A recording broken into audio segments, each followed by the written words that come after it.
forget why I was like, I'll look into this building. Turned out it was technically it's a women's rights building, representative of women's suffrage. And they worked here when it was a factory. So I call it an E building because it could kind of look like an E. Like it would be that in the middle, and then that, and then on Locust is the back of the E, if you will. It's not a perfect capital E, but it's close enough for me to call it that. It's, what is it? Locust Lofts or Locust, whatever it's called.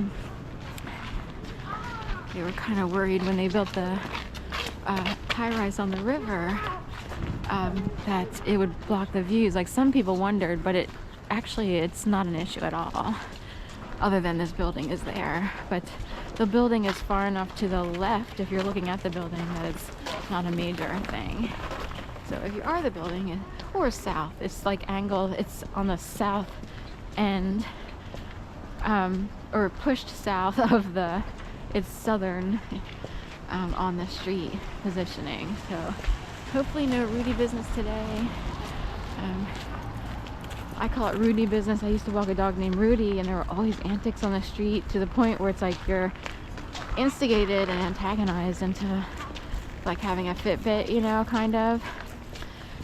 And yesterday I noticed a guy walking around while I was at the house that I'm going to now, and I was like, he reminds me of a guy who has a golden retriever online and does a lot of shorts.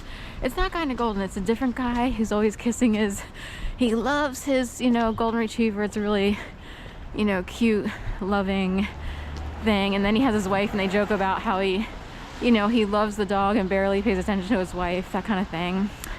And I was like, oh, it's a Rudy day. Like I kind of thought it, but I was like, well, there's a lot of snow on the ground or ice or whatever, and hardly anyone's out. It's the day after MLK. Sure enough, the energy was out there, and I felt like Fitbitting yesterday. I don't love being in Fitbit mode.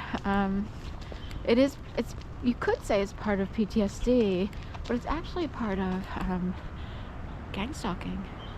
And things can be done both in person visibly and invisibly. It's hard to explain. People use the words nuance and innuendo to explain, and then some people are just annoying by nature.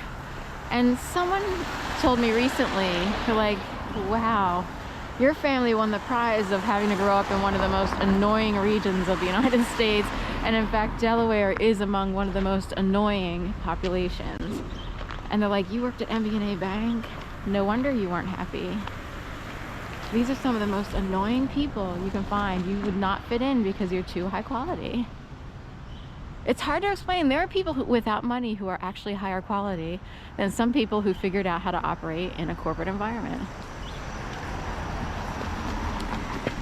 It's like, how can that be? Like, these people get to, you know, they get to do this, they get to do that, they have houses, they seem like they're in control, they seem like they're the boss. Nope. Depends on the culture that's developed and everything, and every company has its own mission, culture, vibe, if you will. That's, you know, more modern word. And what kind of vibes does your company create? And that could be regional. Like, say you worked at a Starbucks as a manager. What kind of vibe do you create? And, you know, in Florida, the vibe could be different than in Philadelphia. You know, so it's hard to say.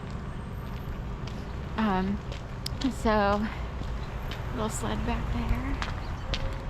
I thought that was interesting. I'm like, no way. I thought, you know, I'm thinking, I didn't love the corporate environment, but it was the only way to make money in Delaware, and I didn't, you know, having graduated with an English degree, it's like, what do you do after that? No one really prepped. Our generation didn't get prepped. Like, well, then you're supposed to do this. I didn't have the confidence to be like a teacher. I tried, like a teacher at a higher level. Forget high school. I am not cut out for that, and in a way, I'm kind of grateful. It's a very specific personality that can do that.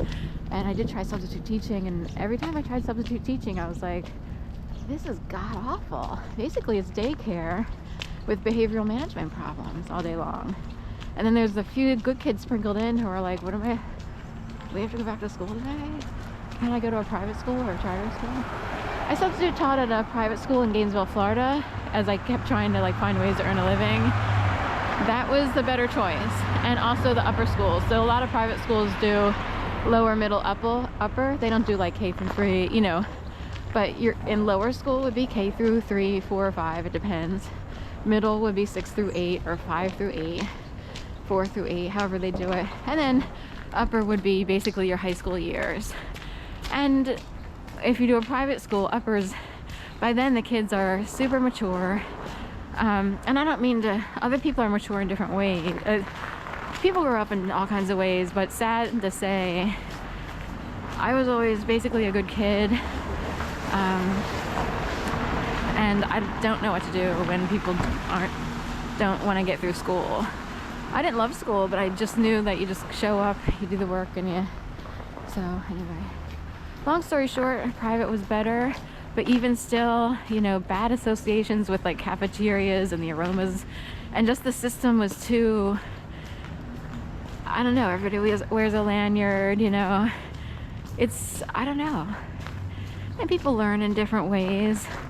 And sometimes the lecture classroom doesn't work. It might mess people up. Some people learn a totally different way, much, you know, much more easily, or whatever you want to put it.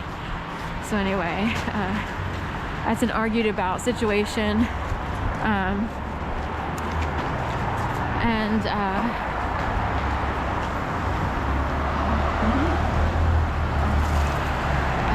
Right, here's this icy, this needs to be salted here for these scooters and bikers. This is ridiculous. Like, who's responsible for putting salt out here? Because it's been like this the whole time. I remember walking over here thinking, oh my god, it's night, it started snowing, it was like the football night or whatever, all this was here, and I was like, I could just see someone like trying to make a delivery and like totally going. It's bad enough with that stupid street drain that's all sunken in, and who does it? So it's bad enough, it's hard to explain. I said street drain sunken in, and what people can do invisibly is make you see your reflection, like as if I were the street drain sunken in, because they don't want me talking about all the bad behavior of all the people on the street right now. Yes! Got ya! Gotcha! So, what if someone had to invisibly weed out all the invisible messengers? Because they operate at light speed. These are high-level people. Sadly, there are wealthy people who are very poorly behaved who can communicate at light speed. 1,000 points of light. People can do stuff you wouldn't imagine. Like, what? There's lights all around. Lights all around this person. In the air.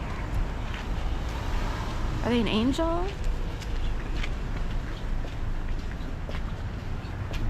So we gotta weed out whoever tries to point to me when I'm showing that people are pigs.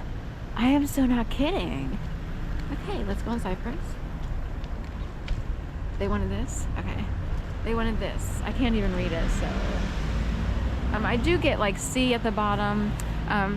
And I keep thinking of DCA because it keeps coming up. My mom worked at Delaware Contractors Association in Delaware, and they abbreviated it DCA. The Washington, D.C. airport, one of them is actually called DCA. And DCA came up in LA.